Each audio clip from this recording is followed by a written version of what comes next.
Bismillahirrahmanirrahim. Preaching and propagating Islam are the responsibilities which are imposed on every Muslim in various capacities that he finds himself in.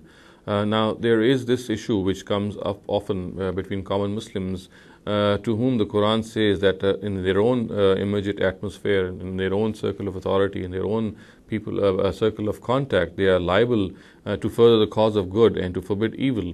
They should urge people to adopt good, and they should urge people to refrain from evil.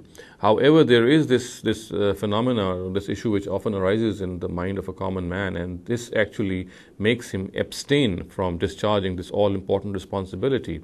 And the issue at hand is that whenever something wrong comes out of him, or for example, if he commits some sin, this makes him very frustrated and disappointed in his own self. And he thinks that if he is sinning and if he is doing something bad, then he has no right to stop the same sin if he finds that sin, for example, in some other person. Now, this is, of course, as I said, something very grave, and it is a very, very effective weapon of Satan. What Satan does is, he tries to frustrate a person. He tries to make a person lose hope in his whole endeavor. And he says that you yourself are something who have done something wrong. So therefore you have no right.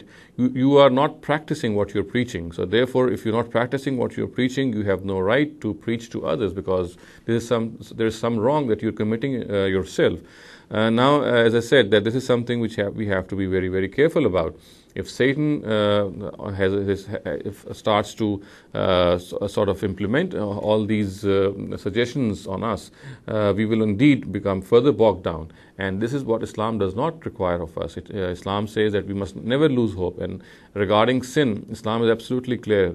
And the Quran explicitly says in Surah Nisa that if we commit a sin while being overcome and overwhelmed with emotions, and then we realize that and we seek repentance of God, seek forgiveness from God, the Almighty has said that He will forgive us at all costs. So therefore, in matters of sin, it is not the sin itself that is important. It is the fact that if you realize that you have committed a sin, you come out of that whole situation, and then you ask God's forgiveness. That's what matters in the eyes of God. So therefore, this is absolutely wrong that if a sin is committed by a person, then that sin should stop him from preaching this wrong thing to others. So because he would of course think that if he's not being able to practice that or refrain from that sin, then what right has he to perpetuate forbidding wrong or that sin in the lives of other people?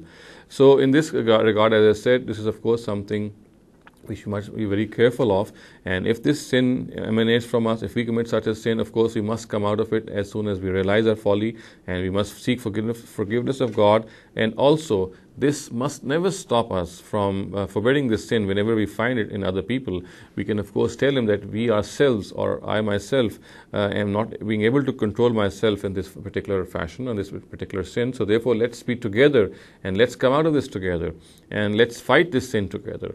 So instead of desisting from forbidding this wrong in others, he should become even more enthusiastic, because by sharing this with others and by stopping them also, there's all the more chance that he himself would have this urge in him to refrain from this sin whenever it comes his way.